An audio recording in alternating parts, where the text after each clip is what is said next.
अपने उत्तराखंड में आपका स्वागत है। मैं हूं आपके साथ लोकेश कुमार। अंतर्राष्ट्रीय योग दिवस की तैयारियों के बीच उत्तराखंड में योग को लेकर जबरदस्त उत्साह देखने को मिल रहा। इस अवसर पर मुख्यमंत्री पुष्कर सिंह धामी ने योग को भारतीय संस्कृति और सनातन परंपरा की अमूल्य धरोहर बताते हुए इसे विश्व कल्याण का माध्यम करार दिया। मुख्यमंत्री ने कहा, प्रधानमंत्री नरेंद्र मोदी के वैश्विक आह्वान ने योग को घर घर तक पहुंचाया।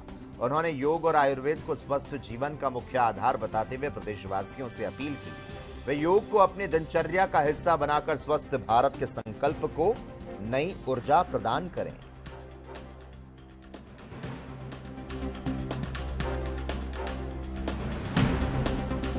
देखिए, पूरे दुनिया के अंदर जब से अंतर्राष्ट्रीय योग दिवस मनाया जाने लगा, आदरणीय प्रधानमंत्री श्री नरेंद्र मोदी जी के आह्वान पर आज दुनिया के 190 से भी अधिक देश आज योग दिवस मनाते हैं और योग आज जन जन का योग, घर घर का योग बन गया है। देवभूमि उत्तराखंड योग की जननी रही है, क्योंकि ये ऋषियों की, मुनियों की, तपस्वियों की भूमि रही है। इसलिए यहाँ पर योग घर घर तक पहुँचे, उसके लिए हम योग ग्राम बना रहे हैं। हमने यहाँ देश की योग नीति सबसे पहले हम लाए हैं और इस प्रकार के आयोजन चूँकि हर बार योग दिवस से पहले पूरे सप्ताह भर, पूरे महीने भर चलते हैं और बड़े धूमधाम से चलते हैं। ये सभी को प्रेरित करते हैं, सबको स्मरण कराते हैं कि ये स्वस्थ जीवन शैली का आधार है और इसमें भाग लेना चाहिए। योग को अपनी दैनिक दिनचर्या का हिस्सा बनाना। उत्तराखंड के मुख्यमंत्री पुष्कर सिंह धामी ने हरिद्वार के भूपतवाला स्थित निष्काम सेवा ट्रस्ट में आयोजित विश्व हिंदू परिषद के केंद्रीय मार्गदर्शक मंडल की बैठक में सम्मिलित होकर संतों का आशीर्वाद लिया। इस उच्च स्तरीय बैठक में देश के प्रमुख संत महात्माओं और वह के वरिष्ठ पदाधिकारी शामिल हुए। मुख्यमंत्री ने संतों के मार्गदर्शन को राष्ट्र के कल्याण के लिए महत्वपूर्ण बताया। बैठक में धर्म संस्कृति के संरक्षण और विभिन्न सामाजिक विषय पर विस्तार से चर्चा की गई। मुख्यमंत्री का संतों द्वारा स्वागत किया गया और उन्होंने आध्यात्मिक चर्चा में अपनी भागीदारी सुनिश्चित की।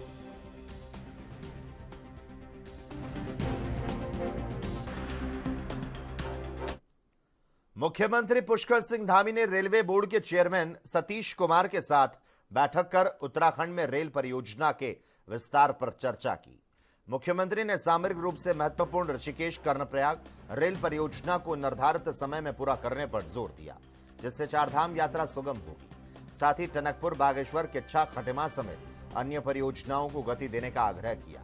उन्होंने प्रमुख रेलवे स्टेशन के आधुनिकीकरण और आगामी कुंभ और कांवड़ में मेले के मद्देनजर यात्री सुविधाएं बढ़ाने की बात कही। रेलवे बोर्ड ने इन सुझाव पर गंभीरता से कार्य करने का आश्वासन दिया।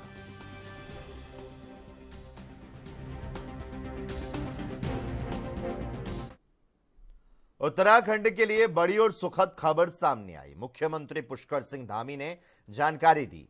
दिल्ली में केंद्रीय गृह मंत्री अमित शाह की अध्यक्षता में हुई महत्वपूर्ण बैठक के बाद किशाऊ बहुउद्देशीय बांध परियोजना का रास्ता पूरी तरह से साफ हो गया। इस परियोजना के वित्तीय प्रारूप को स्पष्ट करते हुए मुख्यमंत्री धामी ने बताया, लागत का 90% खर्च केंद्र सरकार उठाएगी, जबकि 10% हिस्सा राज्य सरकार द्वारा वहन किया जाएगा। इस परियोजना से प्रदेश को सिंचाई, पेयजल, बिजली उत्पादन में अभूतपूर्व लाभ मिलने की उम्मीद है।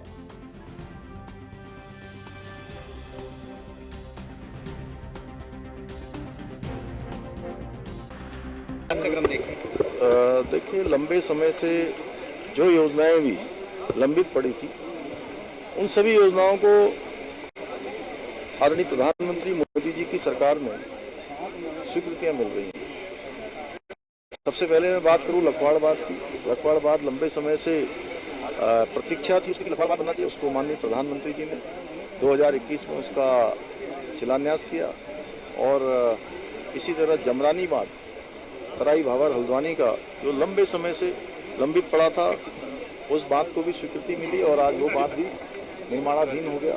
देहरादून में सौंग बांध, वो भी लंबे समय से यहाँ की जनता की डिमांड थी कि भाई देहरादून को आने वाले समय में पेयजल की, यहाँ के भूजल को जो लगातार नीचे रहा था, उसको भूजल यहाँ का एक तरह से मेंटेन होना चाहिए। यहाँ के पेयजल की समस्या अगले 50 सालों तक नहीं होनी चाहिए। तो आज सौंग डैम भी बन रहा है और अब किसाऊ बांध के लिए भी, चूँकि हिमाचल और उत्तराखंड दोनों राज्यों में उसका निर्माण कार्य होना है, उसके लिए भारत सरकार ने अपनी परमिशन दे दी है और वो राष्ट्रीय महत्व की योजना है और उत्तराखंड को केंद्र सरकार से हमेशा सहयोग मिलता है। सभी ने समन्वय मिलकर हमें अपना सिंचाई का पानी भी मिलेगा, आने वाले समय में हमको बिजली भी मिलेगी।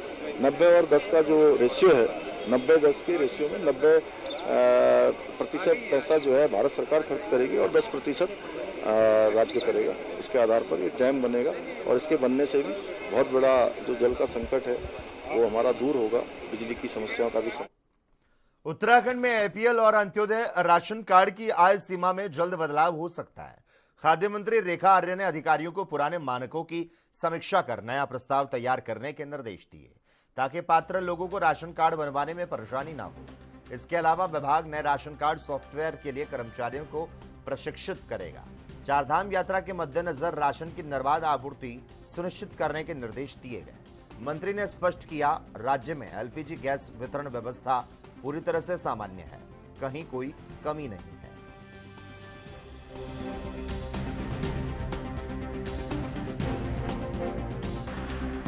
सस्ता गल्ला विक्रेताओं का जो लाभांश और भाड़े की धनराशि है वो नवंबर माह तक मिले जाने की बात कही गई थी और उसके बाद में जो है वो धनराशि अभी उन्हें प्राप्त नहीं हो पाई है, जिसको लेकर विभाग को दिशा निर्देश दिए हैं और जानकारी में आया कि 39 करोड़ की धनराशि जो है वो विभाग को आजकल में ही प्राप्त होगी और उसे एक हफ्ते के अंदर समान रूप से 13 जनपदों में दिए जाने के निर्देश दिए हैं, जिससे हमारे सस्ता गल्ला विक्रेताओं को सहूलियत हो जाएगी।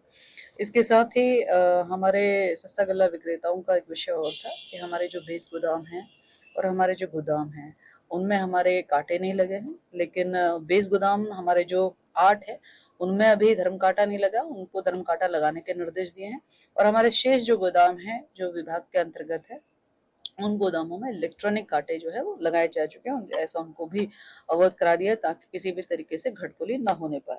इसी के साथ ही कैबिनेट एसएफआई के लिए भी उनका एक विषय था कि एसएफआई के जो राशन में जो है मात्र जो लाभांश की धनराशि है वो 50 रुपए है, जबकि भारत सरकार जो है राशन वितरण का जो लाभांश देती है भारत सरकार उसमें 180 रुपए प्रति कुंटल के हिसाब से देती है। तो उनका आग्रह था कि ये 50 रुपए से बढ़ाकर जो है समांतर यानी कि 180 रुपए कर दिया जाए, जिसको लेकर मैंने विभाग को निर्देश दिया है कि यह प्रस्ताव शीघ्र से शीघ्र जो है वो कैबिनेट के लिए हम लोग तैयारी करें, क्योंकि उनकी ये मांग जायज है और ये उनको।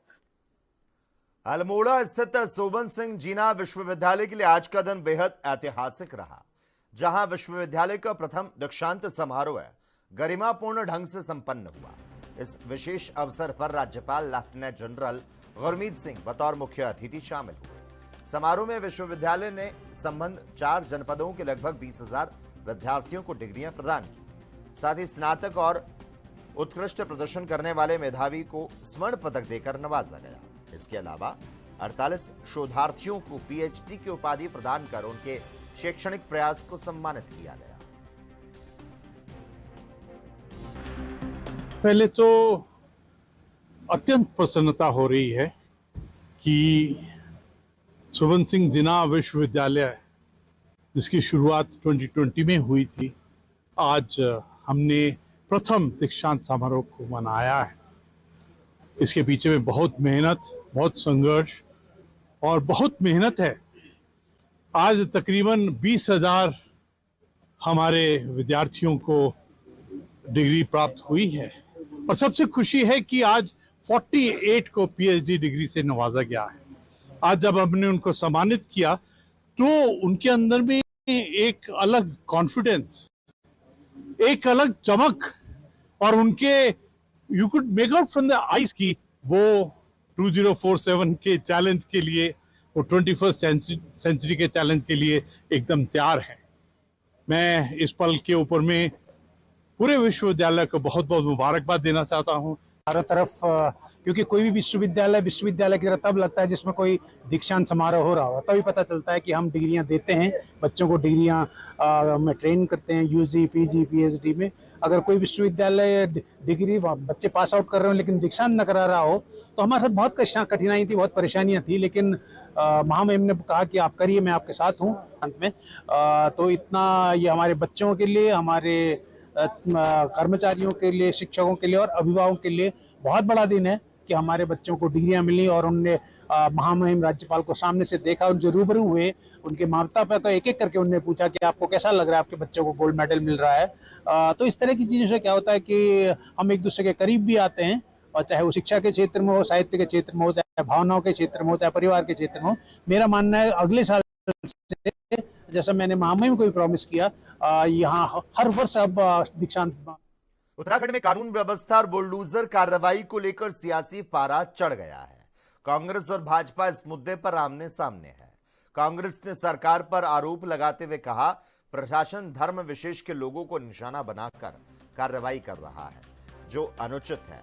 वहीं भाजपा ने इन आरोपों को सिरे से खारिज किया। सत्ता पक्ष का कहना है, कानून अपना काम कर रहा, बिना किसी भेदभाव के दंगाइयों या उपद्रवियों पर सख्ती जारी रहेगी। राज्य की शांति के साथ खिलवाड़ किसी भी कीमत पर बर्दाश्त नहीं किया जाए। देखिए, बिल्कुल सच बात है कि आप धर्म देखकर अब लोगों को टारगेट कर रहे हैं, और खास करके चुनावी वर्ष में भारतीय जनता पार्टी के जितने मुख्यमंत्री पूरे देश में हैं, वो यही काम कर रहे हैं। और आप विशेष समुदाय क्यों कह रहे हैं? मैं तो मुसलमान कहना चाहती हूँ कि मुसलमानों को देखकर उन्हें टारगेट किया जाता है। वरना आप बताइए कि ये एफआईआर बाद में इन्हें क्यों करनी पड़ी 100-150 लोगों के ऊपर? क्योंकि इनके ऊपर अब दबाव पड़ा है कि सुप्रीम कोर्ट के डायरेक्शन के बावजूद पुलिस की मौजूदगी में वो बुलडोजर चलाए। ये बैकफुट पे है। मगर दूसरी बात, केतन लाल के घर कोई गया? कौन सा ये संगठन है, ये सो कॉल्ड फ्रिंज एलिमेंट्स जो भाजपा के हैं, आरएसएस के हैं, ये गए क्या केतन लाल के यहाँ? क्या उस घर पर बुलडोजर चलाया गया जो अपराधी हैं वहां के, जिन्होंने इतना जघन्य अपराध किया, एक मासूम नाबालिग बच्चे की हत्या की, उसके शरीर में कीलें ठोकी? इसका मतलब है कि भारतीय जनता पार्टी सिलेक्टिव हो जाती है। जब बुनियाद है हमारा तो सिद्धांत है भारतीय जनता पार्टी का, सबका साथ, सबका विकास, सबका विश्वास। हम सबको साथ लेके चलने वाले लोग हैं, सब विश्वास करके चलने वाले लोग हैं। हमने कभी किसी को धर्म विशेष के लोगों को टारगेट करने का काम नहीं किया है। माननीय मुख्यमंत्री जी ने तो सबको साथ लेकर चलने का प्रयास किया है। हाँ, अगर कोई इस प्रदेश की आबोहवा को ख़त्म करना चाहेगा, खराब करना चाहेगा, यहाँ की डेमोग्राफी को नुकसान पहुँचाना चाहेगा, तो निश्चित रूप से माननीय मुख्यमंत्री जी ने जो कदम उठाए हैं वो स्वागत योग्य कदम है। और जो भी व्यक्ति यहाँ की कानून व्यवस्था से खिलवाड़ करने का काम करेगा, उसके खिलाफ सख्त कदम उठाए जाएंगे। और बार बार कांग्रेस इसी मुद्दे को उठाकर निश्चित रूप से तुष्टीकरण की नीति को कांग्रेस आगे बढ़ाने का काम करती है और अपनी राजनीतिक रोटियां सेकने का काम करती है। चारधाम यात्रा को लेकर उत्तराखंड की सियासत गर्मा गई है। कांग्रेस ने भाजपा सरकार पर कड़ा प्रहार करते हुए यात्रा व्यवस्था को पूरी तरह विफल बताया। पार्टी का आरोप है, सरकार के बड़े दावे सिर्फ कागजों तक सीमित हैं, जबकि धरातल पर तीर्थयात्री स्वास्थ्य, पेयजल, ठहरने जैसे बुनियादी सुविधाओं के लिए जूझ रहे हैं। और इतना ही नहीं, कांग्रेस ने स्थानीय जनप्रतिनिधियों की अनदेखी और धार्मिक परंपराओं में हस्तक्षेप का गंभीर आरोप लगाया। बद्रीनाथ धाम में चल रहे निर्माण कार्यों से पैदा हुए पर्यावरणीय खतरों को लेकर विपक्षी दल ने सरकार को घेर लिया।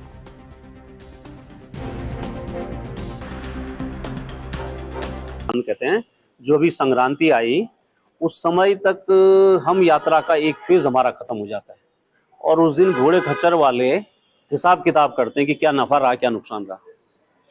और उस दिन तक हम भी ये सोचते हैं, देखिए यात्रा कोई सरकार की नहीं है, यात्रा हमारी सदियों से चली आ रही है और हमारे लोगों के जीवन का आधार है। तो हम ऐसे बयान देने से बचते हैं जिससे हमारी यात्रा को नुकसान हो।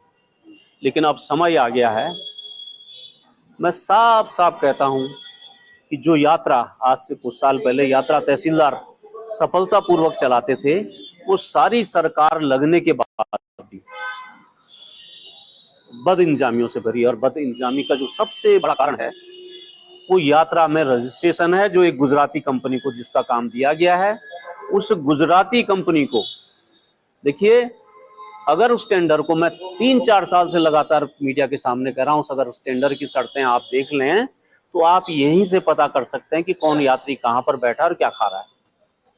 लेकिन क्योंकि गुजराती भाई की कंपनी को करोड़ों रुपया देना है और उससे डेटा जनरेट करके यात्रा में कितने यात्री कहां पर होने हैं, कहां पर क्या सुख सुविधाएं हैं, कितने यात्रियों का रात्रि विश्राम कहां होगा, ये करने का निर्णय सरकार को नहीं लेना है। तो मेरा ये कहना है कि यात्रा के पूर्व विधायक सुरेश राठौड़ की गिरफ्तारी के बाद प्रदेश की सियासत गर्मा गई। कांग्रेस ने इस कार्रवाई को महज दिखावा करार देते हुए भाजपा सरकार पर निशाना साधा। कांग्रेस का आरोप है सरकार केवल जनता का ध्यान असली और ज्वलंत मुद्दों से भटकाने का प्रयास कर रही। पार्टी ने मामले की निष्पक्ष जांच और दोषियों के विरुद्ध कड़ी कानूनी कार्रवाई की मांग की है। खबरों में आगे बढ़ेंगे। जिस तरह से उत्तराखंड की कुछ और खबरों का रुख किया जाएगा। उत्तराखंड में मतदाता सूची के विशेष गहन पुनरीक्षण अभियान को लेकर सियासी सरगर्मी बढ़ गई। भाजपा ने इस अभियान को सफल बनाने के लिए बूथ स्तर पर अपनी कमर कस ली। पार्टी ने प्रदेश भर में 11,000 से अधिक बूथ लेवल एजेंट नियुक्त किए। भाजपा का दावा है किसी भी राजनीतिक दल की तुलना में यह सबसे बड़ी भागीदारी है। पार्टी का कहना है एक त्रुटि रहित और पारदर्शी मतदाता सूची लोकतंत्र की असली मजबूती है। इसी संकल्प के साथ भाजपा पूरी जिम्मेदारी से इस अभियान में जुटी हुई है।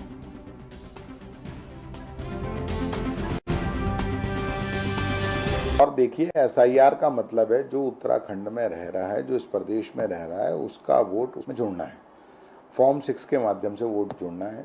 वोट जोड़ने का हमारा काम है, कोई भी ना छूटे। जो यहाँ रह रहा है उसका, हर किसी का, प्रत्येक का वोट रहे। घुसपैठिए यहाँ ना वोट बना पाए, ना वोट डाल पाए। जिनकी मैपिंग उत्तर प्रदेश में हो गई है, जयपुर में हो गई है, राजस्थान में या कहीं हो गई है, उनके वोट यहाँ नहीं जुड़ेंगे। बाकी जो यहाँ उत्तराखंड में रह रहा है, अगर वो यहाँ पर रह रहा है, काफी समय से रह रहा है, तो उसका वोट यहाँ पर जुड़ेगा ही। निश्चित रूप से उसका वोटर इसमें नाम आ।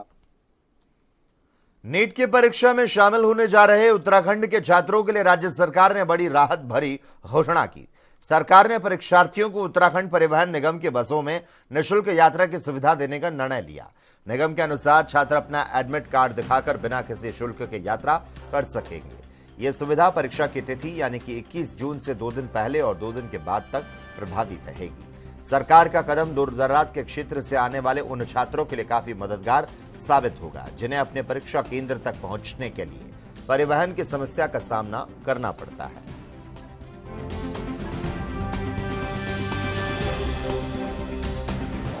नीट का 21 जून को जो री एग्ज़ाम है, उसमें माननीय मुख्यमंत्री जी की और माननीय परिवहन मंत्री जी के निर्देशानुसार जो भी अभ्यर्थी हैं, जो परीक्षार्थी हैं, उनको आवागमन के लिए, एग्ज़ाम के लिए उनको परिवहन निगम की बसों में फ्री यात्रा कराई जाएगी।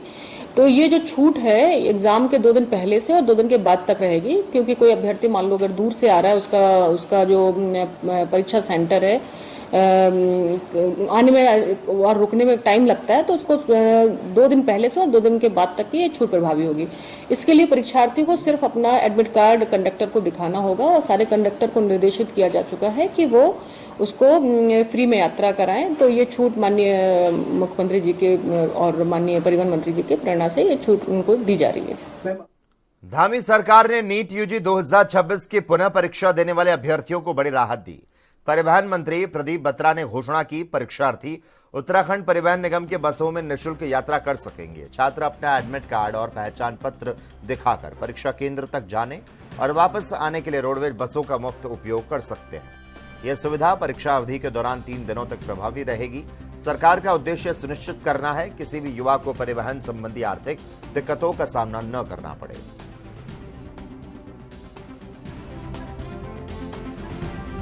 यात्रा देने का विभाग को निर्देश जारी किए हैं, कितनी बड़ी राहत मिलेगी इससे? देखिए, हमारी सरकार लगातार युवाओं के साथ है और अभ्यर्थियों के साथ है। जो अभ्यर्थी परीक्षा देने के लिए जा रहे हैं नीट, उनके लिए हमारे परिवहन विभाग द्वारा एक जियो जारी करा गया है, जिसमें अपना आइडेंटिटी कार्ड, एंट्री कार्ड वो दिखाकर बस में फ्री यात्रा करेंगे। जब वो एग्ज़ाम देने जाएंगे तब भी और जब एग्ज़ाम देकर आएंगे तब भी।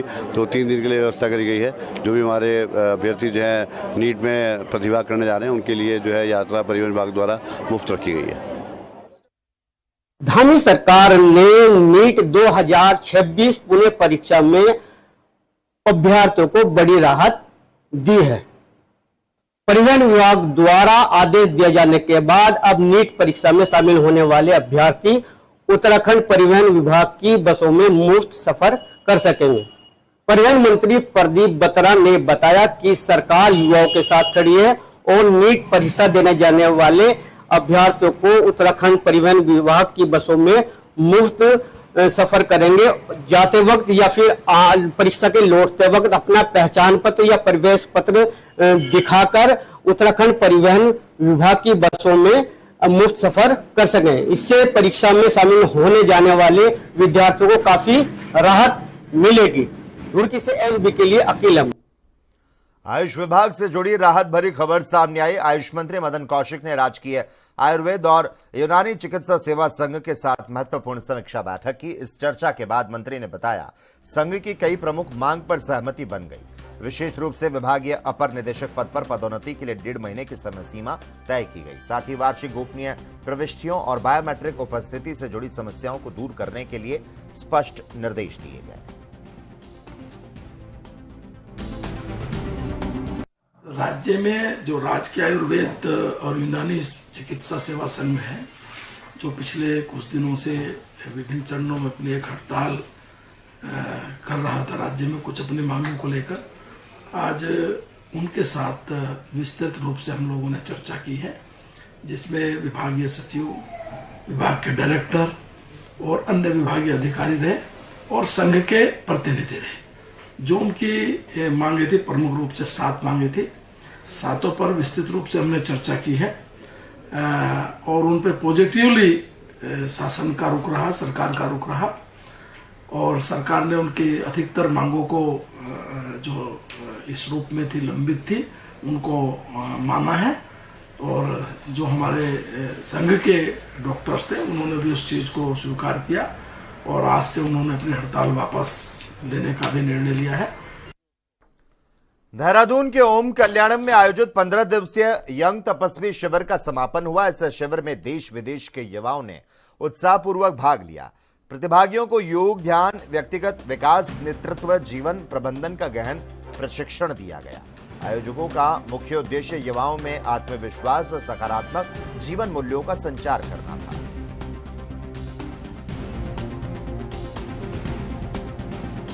देश के विभिन्न शहरों से बच्चे यहाँ पर आए हैं और बच्चों को सिखाने के लिए देश के विभिन्न शहरों से ट्रेनर भी आए हैं।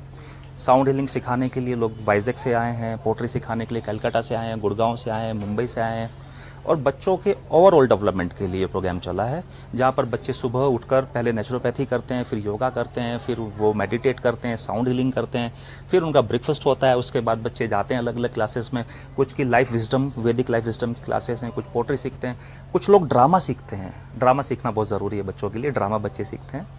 करते करते बच्चे शाम तक एंगेज रहते हैं, तो बच्चे की लाइफ में एक पॉजिटिव ट्रांसफॉर्मेशन और बच्चे ने अपने आप को पहचानना कैसे सीखेगा, उसका ये प्रोग्राम है। पहचानने के बाद बहुत सारे बच्चे के अंदर जो फियर्स है, उन फियर्स को फाइंड आउट करना है, उनसे ओवरकम करना है, ये सारी प्रोसेस है और बच्चे को टीम वर्क सिखाया जाता है। यहाँ पर मिलिट्री ट्रेनिंग यहाँ पर होती है बच्चे की फिजिकल एबिलिटी को देखने की। और इसी के साथ ही इस वक्त के बुलेटिन में बस इतना ही। देश और दुनिया की बड़ी खबरों को देखने के लिए जुड़े रहिए एएनबी न्यूज के साथ।